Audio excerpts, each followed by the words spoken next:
Hi, I'm Brandon Graisley. I'm a high school math teacher. We're going to find the length of this line segment AB.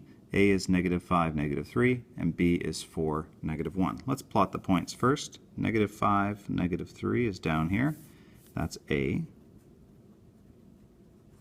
And B is 4, -1. Over 4, down 1. There's B. And since this is a line segment, we're going to connect the dots, but we are not extending beyond them, and we are not putting arrows on the end, because that would mean that this is an infinite line, but we actually only have a segment in this case.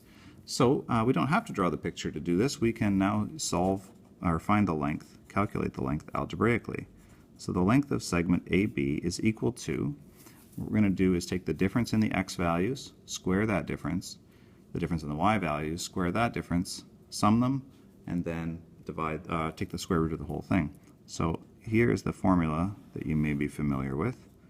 We will take x2 minus x1, the difference in the x values, and we will square that. And to that, we're going to add this same thing with the y's. y2 minus y1, and square that. Difference in the x's, difference in the y's, square each of them, and add them up. So difference in the x values, we'll start with that.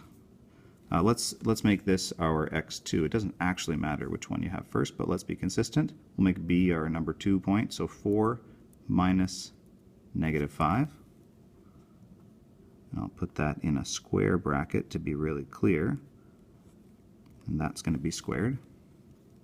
And then same with the y values. -1 minus -3. That'll be squared, and we'll take the square root of the whole thing. Okay, 4 minus -5, that's the same as 4 plus 5, and I will get 9 squared. Over here I have 1 minus -3, so that's the same as 1 plus 3, which is 2, and I'll square that. So I have, let's see, 9 squared is 81.